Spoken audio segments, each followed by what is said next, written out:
অভিশপ্ত শয়তান হইতে আল্লাহর শরণ লইতেছি। হে আমার প্রতিপালক, আমি আপনার নিকট আশ্রয় প্রার্থনা করছি শয়তানের কুমন্ত্রণা হইতে। হে আমার প্রতিপালক, আমি আপনার নিকট আশ্রয় প্রার্থনা করছি তাদের উপস্থিতি হইতে। মুসলিম ভাই বোনেরা, মহান প্রতিপালক আল্লাহর পক্ষ হইতে আপনাদের প্রতি শান্তি বর্ষিত হোক। কোরআন থেকে জানতে চাই, আমি মহিউদ্দিন। আমি এখন আলোচনা করব মানবরচিত এবং মানুষের কাল্পনিক বিধিবিধান এবং কাল্পনিক নবী মানবরচিত বিধিবিধান মোতাবেক তারা কি বলে, তারা কিসের উপর প্রতিষ্ঠিত আছে, আর আল্লাহর নবী, কোরআনের নবী, সত্যিকারের নবী, আল্লাহর প্রিয় বান্দা নবী মুহাম্মদ কি বলে, এই দুইয়ের মধ্যে কীরকম পার্থক্য আমি আপনাদের সামনে এখন তুলে ধরার চেষ্টা করব। তো তাদের পরিচয়, অর্থাৎ যারা মানবরচিত বিধিবিধান মেনে চলে, তাদের স্বরচিত বিধিবিধান যারা মেনে চলে, তাদের কাল্পনিক নবী আবিষ্কার করে তারা যে কাল্পনিক নবীর অনুসরণ করে, তাদের পরিচয় আল্লাহ রাব্বুল আলামিন এই কোরআনে দিয়েছেন। তাদেরকে আল্লাহ রাব্বুল আলামিন মুনাফিক হিসাবে চিহ্নিত করেছেন। তবে তারা কারা, তাদের পরিচয় কীরকম, সেগুলি আল্লাহ রাব্বুল আলামিন বলেছেন। সূরা বাকারার ৮ নম্বর আয়াত থেকে আপনারা নিজেরা পড়বেন এবং দেখবেন, সেখানে আল্লাহ রাব্বুল আলামিন বর্ণনা করেছেন তাদের পরিচয়। বলেছেন যে কিছু মানুষ আছে, তারা দাবি করে যে আমরা ঈমান এনেছি আল্লাহর উপর, পরকালের উপর, আল্লাহর প্রতি, পরকালের প্রতি, অথচ তাহারা ঈমানদার নয়। তারা আল্লাহ এবং ঈমানদারদেরকে ধোঁকা দিতে চায়। তাদের মনে আছে রোগ, সেই রোগ আল্লাহ রাব্বুল আলামিন আরও বাড়িয়ে দিয়েছেন। তাদেরকে যখন বলা হয় তোমরা দুনিয়াতে ফাসাদ সৃষ্টি করিও না, তখন তারা বলে আমরাই তো শান্তি স্থাপনকারী, অথচ তারা সাবধান, তারাই ফাসাদ সৃষ্টিকারী, কিন্তু তারা সেটা বুঝতে পারে না। যখন তাদেরকে বলা হয় যে তোমরা ঈমান আনো অন্যান্য লোকেরা যেভাবে ঈমান এনেছে, তখন তারা বলে আমরা কি বোকাদের মতো ঈমান আনবো, আমরা কি ঈমান আনবো তাদের মতন যারা বোকা। সাবধান, তারাই বোকা, কিন্তু তারা সেটা বুঝতে পারে না।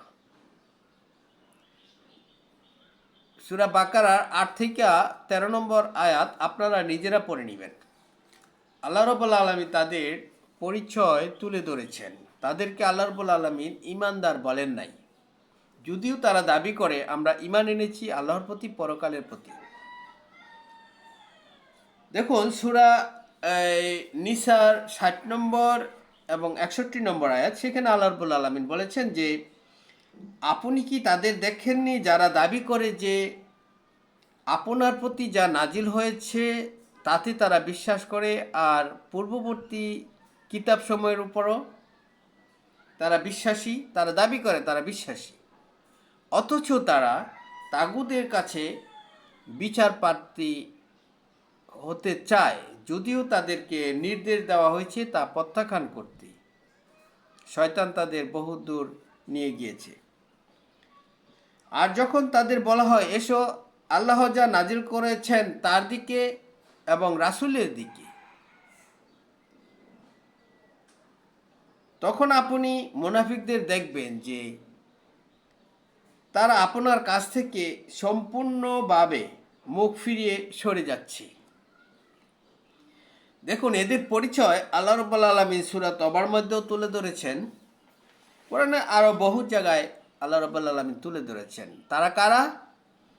যারা দাবি করে যে তারা আল্লাহর প্রতি বিশ্বাস করে, পরকালের প্রতি বিশ্বাস করে, রসুলের প্রতি বিশ্বাস করে, রসুলের উপর যা নাজিল হয়েছে তাতে বিশ্বাস করে, এবং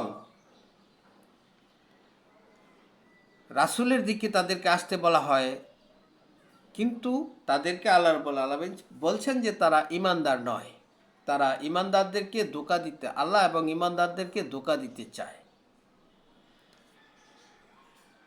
তো তাদেরকে আল্লাহ রাব্বুল আলামিন ঈমানদার বলেন নাই। আর 163 নম্বর আয়াতে আল্লাহ বলেছেন যে তারা এমন লোক যাদের অন্তরের বিষয় আল্লাহ জানেন। আল্লাহ সব জানেন, সকলের বিষয়ই জানেন, কে ঈমানদার কে ঈমানদার নয়। দেখুন, তারা ঈমানদার দাবি করে, তারা মুখে স্বীকারও করে, কিন্তু তাদেরকে আল্লাহ বলছেন যে তারা ঈমানদার নয়। তো তারা কিভাবে ঈমানদার নয়, আমি এখন বাস্তবে চলে আসি। আমি দুটি আয়াতের কথা শুধু বলবো। তারা তো কোরআনের অর্থাৎ রাসূলের প্রতি যা নাজিল হয়েছে সমস্ত কিছুই বাদ দিয়ে চলতে চায়। তারা তাদের মন গড়া কিচ্ছা কাহিনী, তারা তাদের বানানো ইতিহাস, তাদের কাল্পনিক ধারণাভিত্তিক অনুমান ভিত্তিক তারা রসুল আবিষ্কার করে নিয়েছে। সেই রসুলের দোহাই দিয়ে তারা কথাবার্তা বলে থাকে, যেগুলি থেকে তারা ফিরে আসতে পারে না। তারা যখন তাদের সামনে রসুলের কথা অর্থাৎ রাসূলের উপর যা নাজিল হয়েছে এই কোরআনের কথা তাদের সামনে উপস্থাপন করা হয়, যখন তাদেরকে বলা হয় এসো রাসূলের উপর যা নাজিল হয়েছে তার দিকে, তখন তারা সম্পূর্ণরূপে মুখ ফিরিয়ে চলে যায়। আমি দুটি আয়াত, প্রচলিত আয়াত, একেবারে সর্বক্ষণ চলে আসছে এরকম আয়াতের অমান্য করে চলছে যে কথাগুলি দিয়ে, সেই কথাগুলি আমি আপনাদের সামনে তুলে ধরছি। অনেক আয়াত আছে যেগুলি বললে অনেক সময়ের প্রয়োজন আছে, তবে দুটি আয়াতের কথা বলছি। সূরা আনামের 54 নম্বর আয়াত আর নাহলের 98 নম্বর আয়াত আমি আপনাদেরকে শোনাচ্ছি।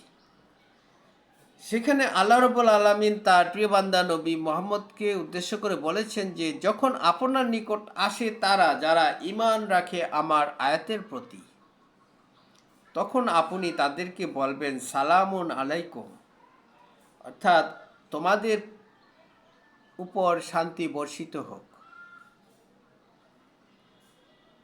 এই যে কথাটা আল্লাহ রাব্বুল আলামিন শিখিয়ে দিয়েছেন, তার নবীকে বলতে বলেছেন, আর নবী সেটাই বলেছেন। কিন্তু যারা স্বীকার করে, বিশ্বাস করে, মুখে স্বীকার করে যে আমরা বিশ্বাস করি, ঈমান রাখি আল্লাহর প্রতি, পরকালের প্রতি, কিতাবের প্রতি, কিন্তু তারা ঈমানদার নয়, যাদেরকে আল্লাহ রাব্বুল আলামিন বলছেন যে তারা ঈমানদার নয়, তারা কি বলে? এই আয়াতের পরিপ্রেক্ষিতে তারা বলে যে তাদের কাল্পনিক নবীর দোহাই দিয়ে তারা বলে যে আসসালামু আলাইকুম। আমি কোরআন থেকে জানতে চাই আপনাদের কাছে, এই আসসালামু আলাইকুম কোরআনের কোন সূরার কত নম্বর আয়াতের ভিত্তিতে আপনারা বলেন? আপনারা কি সেই লোক নন যাদের ব্যাপারে আল্লাহ বলেছেন যে তারা ঈমানদার নয়? তারা রাসূলের দিকে আসতে বললে, কোরআনের দিকে আসতে বললে তারা সম্পূর্ণরূপে মুখ ফিরিয়ে নেয়। আপনারা কি সেই লোক নন যারা বলেন আসসালামু আলাইকুম? আপনারা কি এই কথা পরিবর্তন করে সূরা আনামের 54 নম্বর আয়াত আপনারা কি মেনে নিতে পারেন না? আপনারা কি সূরা নাহলের 98 নম্বর আয়াত মেনে নিয়ে বলতে পারেন না যে ফাস্তাইজ বিল্লাহি মিনাশ শাইতানির রাজিম? কিন্তু আপনারা তো বলেন আউযু বিল্লাহি মিনাশ শাইতানির রাজিম।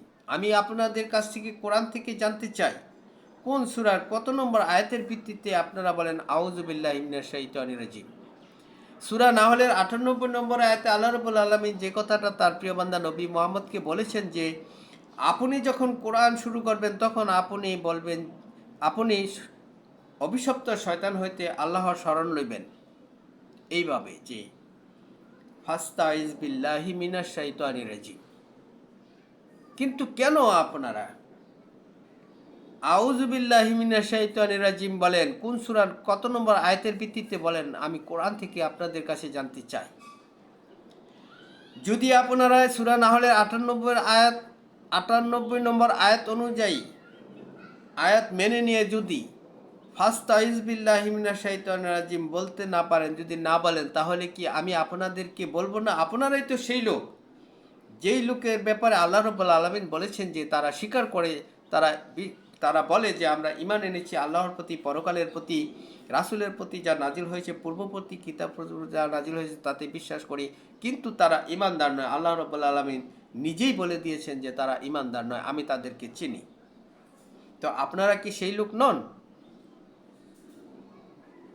এমনি করে কোরআনের বহু আয়াত আছে যা আপনারা মেনে চলছেন না। আপনারা আপনাদের কাল্পনিক নবীর দোহাই দিয়ে, আপনাদের স্বরচিত কিতাবের দোহাই দিয়ে, আপনাদের মন করা কথা, অনুমান ভিত্তিক কথাকে আপনারা মেনে চলছেন অনবরত। আপনারা আপনাদের স্থানে অবস্থান করছেন, যদিও আপনাদেরকে কোরআন আপনাদেরকে সরাসরি দেখিয়ে দেওয়ায় আপনারা নিজেরাও কিতাব পড়েন, আপনারা নিজেরাও কোরআন পড়েন, তারপরেও আপনারা তার থেকে, এই বিধান থেকে, কোরআন থেকে সম্পূর্ণরূপে মুখ ঘুরিয়ে নিয়ে চলে যান, আপনারা মুখ ফিরিয়ে নেন। আপনারা কি সেই লোক নন যেই লোকের ব্যাপারে আল্লাহ রাব্বুল আলামিন বলেছেন যে তারা ঈমানদার নয়? আমি তো এই কথা বলবোই। এ কারণেই বলবো যে সূরা নিসার 63 নম্বর আয়াতে আল্লাহ রাব্বুল আলামিন বলেছেন যে তারা এমন লোক যাদের অন্তরের বিষয়ে আল্লাহ জানেন। সুতরাং আপনি তাদের উপেক্ষা করুন এবং তাদের সদুপদেশ দিন, আর এমন কথা তাদের বলুন যা তাদের মর্ম স্পর্শ করে, আর এমন কথা তাদের বলুন যা তাদের মর্ম স্পর্শ করে। আপনার তাদেরকে সদুপদেশ দিন, আপনি তাদেরকে এড়িয়ে চলুন, আর সদুপদেশ দিন, আর এমন কথা তাদের বলুন যা তাদের মর্ম স্পর্শ করে। আমি তো রাসূলের অনুসরণ করি, আমি তো আল্লাহ এবং রাসূলের অনুসরণ করি, সেজন্য আমি তো এই কথা বলবো। আল্লাহ রাব্বুল আলামিন সূরা ফুরকানের 25 নম্বর সূরার 52 নম্বর আয়াতে বলেছেন যে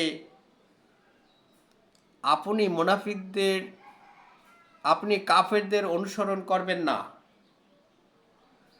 আপনি তাদের বিরুদ্ধে এই কোরআন দিয়ে কঠোর সংগ্রাম চালিয়ে যান। আমি তো এই কোরআন আপনাদের সামনে উপস্থাপন করবই। আমি তো আপনাদের কাছ থেকে এই কোরআন থেকে জানতে চাইবই। আপনারা আমাকে জানিয়ে দিন আমি কোরআনের অনুসারী, আমি রসুলের অনুসারী, আমি আল্লাহর অনুসারী, আমি আনুগত্য করি আল্লাহ এবং রাসূলের। আমি আনুগত্য করি রাসূলের প্রতি যা নাজিল হয়েছে সেই কিতাবের, আমি মেনে চলি। আমি তো একথা বলবই।